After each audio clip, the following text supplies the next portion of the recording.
Potong senja untuk pacarku, karya Seno Gembira Aji Dharma. Alina tercinta,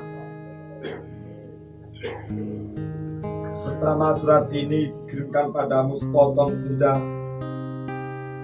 dengan angin, debur ombak, matahari terbenam, dan cahaya keemasan. Apakah kamu menerimanya dengan lengkap? Seperti setiap senja di setiap pantai, tentu ada juga burung-burung, pasir yang basah, suet batu karang, dan barangkali juga perahu lewat di Jawa. Maaf,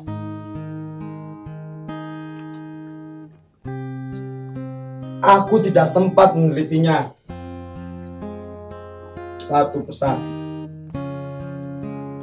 Mestinya ada juga lokan, batu yang berwarna-warni, dan bias cahaya cemerlang yang bergetar pada bui yang bagaikan impian selalu saja membuat aku mengangankan segala hal yang tidak paling mungkin kulakukan bersama.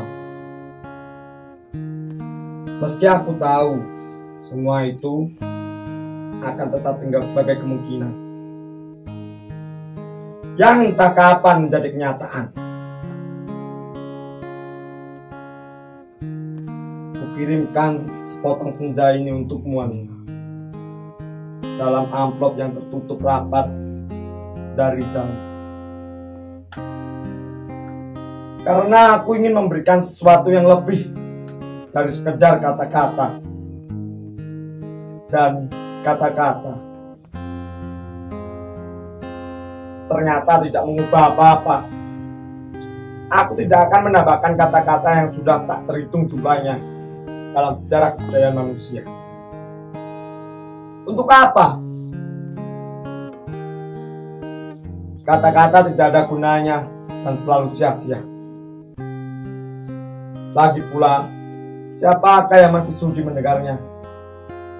Di dunia ini semua orang sibuk berkata-kata, tanpa peduli apakah ada orang lain yang mendengar.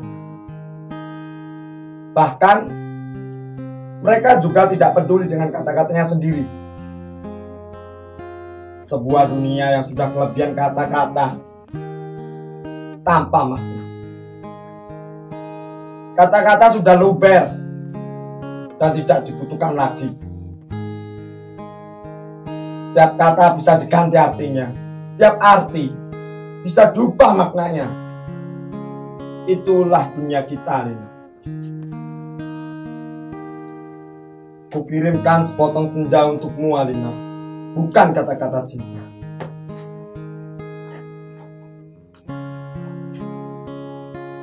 Kukirimkan kepadamu sepotong senja yang lembut dengan langit kemerah-merahan yang nyata dan betul-betul ada dalam keadaan yang sama seperti ketika aku mengambilnya saat matahari tenggelam ke balik cakrawala. Alina yang manis, Alina yang sendu.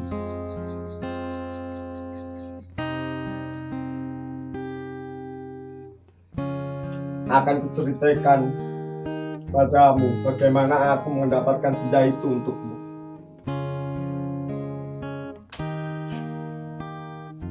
Sore itu,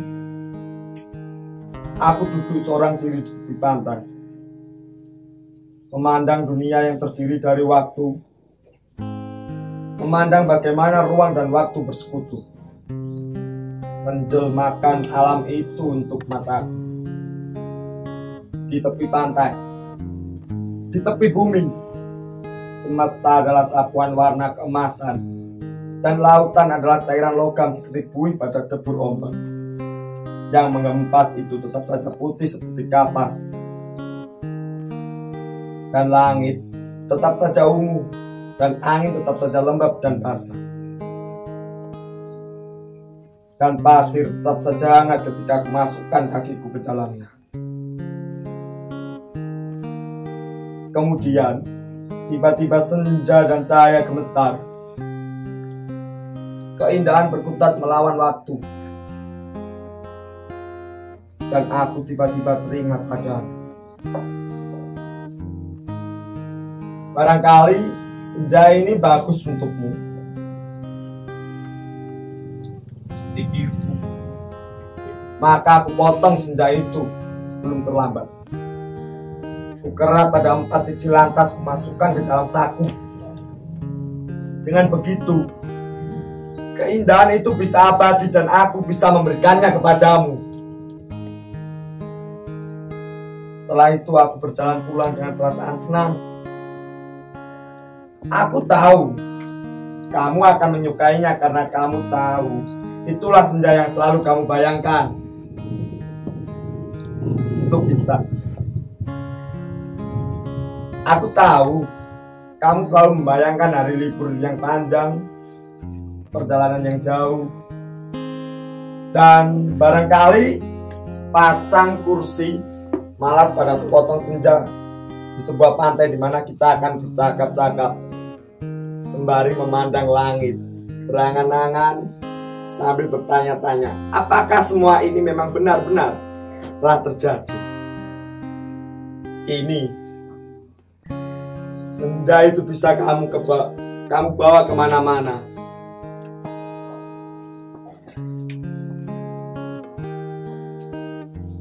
Ketika aku meninggalkan pantai itu, kulihat orang-orang datang berbondong-bondong. Ternyata mereka menjadi gempar karena senja telah hilang. Kulihat cakrawala itu berlubang sebesar kartu pos. Alina sayang, semua itu telah terjadi dan kejadiannya akan tetap seperti itu. Aku telah sampai ke mobil ketika di antara kerumunan itu kulihat seorang menunjuk-nunjuk ke arah.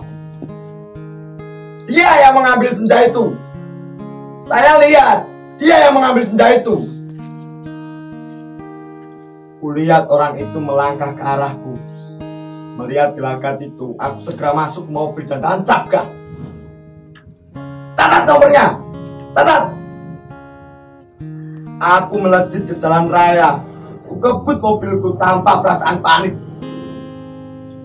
Aku sudah berniat memberikan senja itu untukmu, dan hanya untukmu saja, Lina. Tak seorang pun boleh mengambilnya dariku.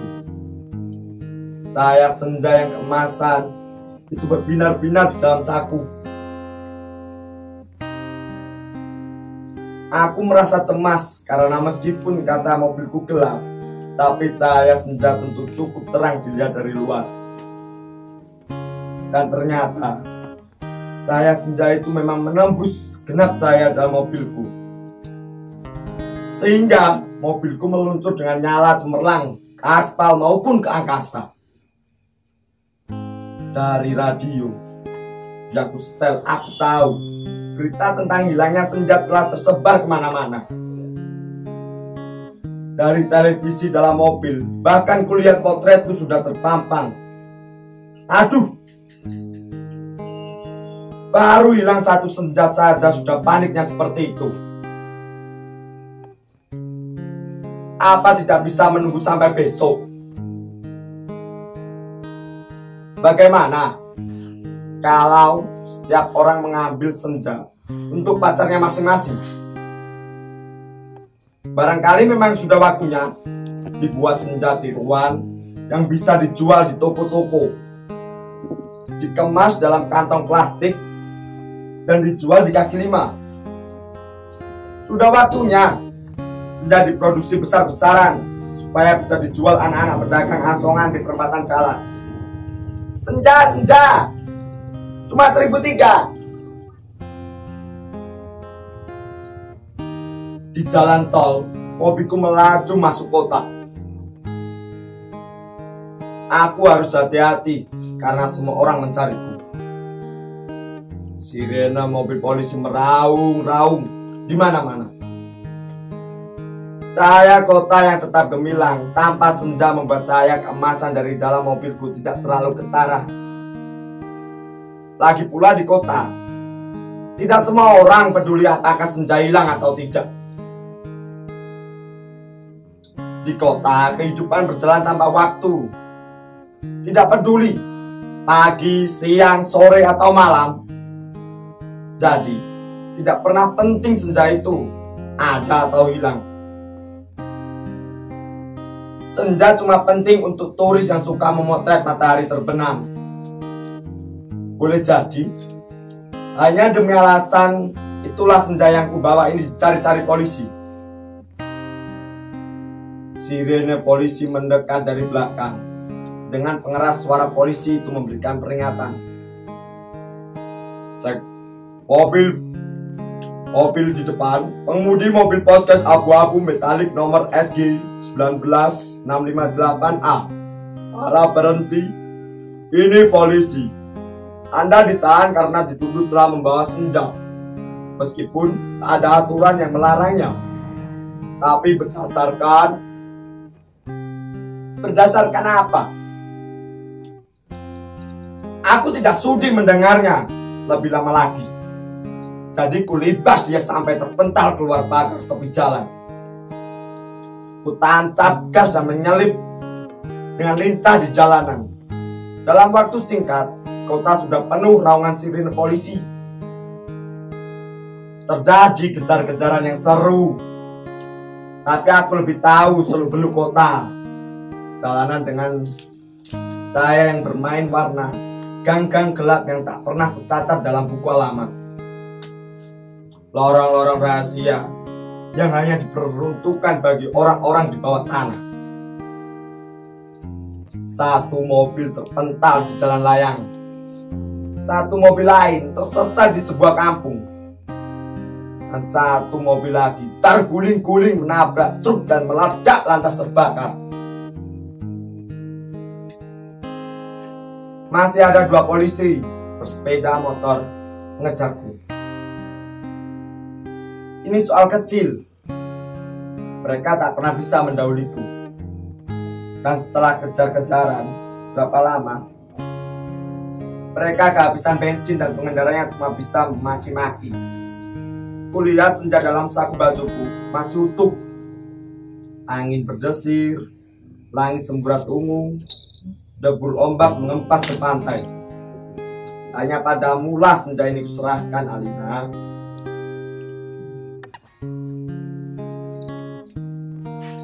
Tapi Alina, polisi ternyata tidak sekonyol yang kusangka. Di segenap sudut kota mereka telah siap siaga. Bahkan aku tak bisa membeli makanan untuk mengisi perutku. Bahkan di langit tanpa senja, helikopter mereka menyorotkan lampu di setiap celah gedung bertingkat. Aku tersudut dan akhirnya nyaris tertangkap. Kalau senja tidak ada, kalau saja tidak ada gorong-gorong yang terbuka. Mobilku sudah kutinggalkan ketika memasuki daerah kumuh itu. Aku berlari di antara gudang, rumah tua, tiang serta tali. Terjatuh di atas sampah, merayapi tangga-tangga reot, sampai seorang gelandang menuntunku ke suatu tempat yang tak akan pernah kulupakan dalam hidupku. Masuklah, katanya tenang. Di situ kau aman. Dia menunjukkan gorong-gorong yang terbuka itu. Ada tikus keluar dari sana. Banyak baunya bacin dan pesing. Ku tengok ke bawah. Ku lihat kelelawar gantungan. Aku ragu-ragu. Namun, deru helikopter dengan lampu sorotnya mencari-cari itu melenyapkan keraguanku. Masuklah. Kau tidak punya pilihan lain.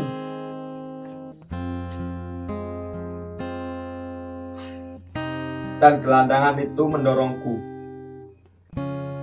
Aku terjebak jatuh. Baunya busuknya bukan main. Gorong-gorong itu segera tertutup dan ku dengar gelandangan itu merebahkan diri di atasnya. Lampu sorot helikopter menembus celah-celah gorong-gorong, tapi tidak cukup untuk melihatku. Kuraba senja dalam kantongku, cahayanya yang merah kemas-kemasan membuat aku bisa melihat dalam kegelapan. Aku melangkah dalam gorong-gorong yang rupanya cukup tinggi juga. Kusibukkan kelelawar bergantungan yang tak mati entah hidup itu. Kulihat cahaya putih di ujung gorong-gorong. Air busuk mengalir setinggi lutut, namun makin ke dalam makin surut. Di tempat yang kering, kulihat anak-anak gelandangan duduk-duduk maupun tidur-tiduran. Mereka berserakan, memeluk rebana dengan mata yang tidak memancarkan kebahagiaan. Aku berjalan terus melangkahi mereka dan coba bertahan. Betapapun ini lebih baik daripada harus menyerahkan senja ini, Alina. Di ujung gorong-gorong, di tempat cahaya putih itu, ada tangga menurun ke bawah. Ku ikuti tangga itu. Cahaya semakin terang dan semakin benderang. Astaga,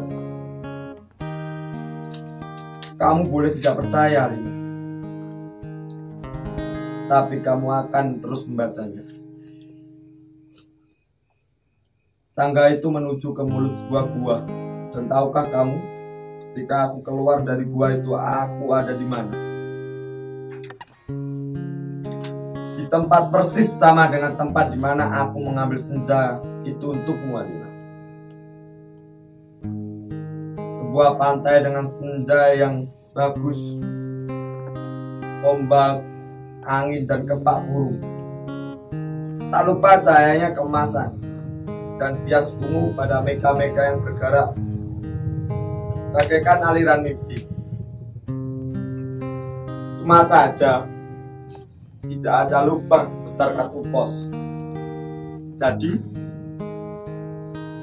meskipun persis sama, tapi bukan tempat yang sama.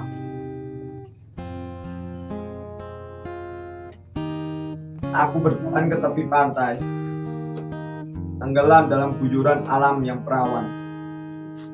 Nyiur tentu saja matahari dan dasar laut yang bening dengan lidah ombak yang berdesis-desis.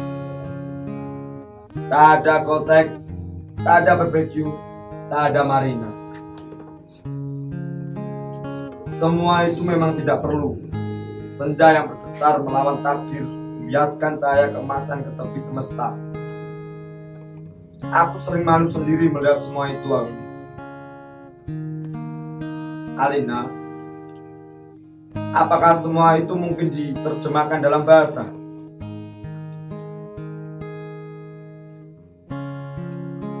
Sambil duduk di tepi pantai, aku berpikir-pikir. Untuk apakah semua ini kalau tidak ada yang menyaksikannya? Setelah berjalan ke sana kemari, aku tahu kalau dunia dalam gorong-gorong ini kosong melompong. Tak ada manusia, tak ada tikus, apalagi dinosaurus. Hanya burung yang terkepak, tapi ia sepertinya bukan burung yang bertelur dan membuat sarang. Ia hanya burung yang dihadirkan sebagai ilustrasi senja. Ia hanya burung berkepak dan berkepak terus di sana. Aku tak habis pikir, Alina. Alam seperti ini dibuat untuk apa? Untuk apa senja yang bisa membuat seseorang ingin jatuh cinta itu jika tidak ada seekor dinosaurus pun menikmatinya?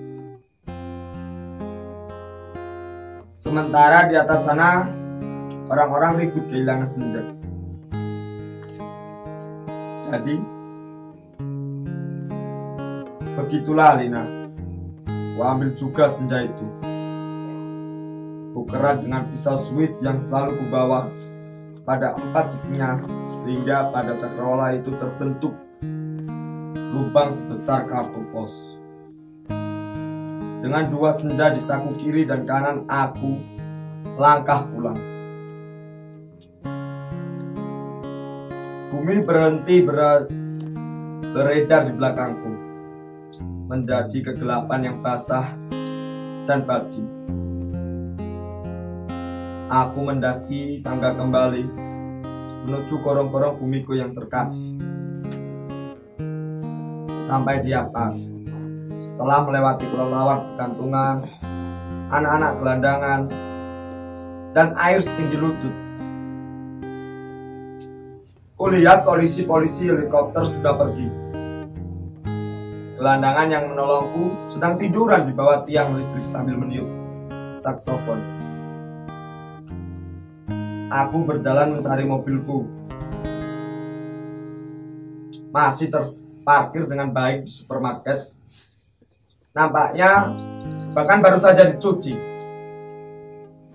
Sambil mengunyah pizza, segera kebut mobilku menuju pantai. Dengan 2 senja di saku kiri dan kanan, lengkap dengan matahari, laut, pantai, dan cahaya kemasan masing-masing.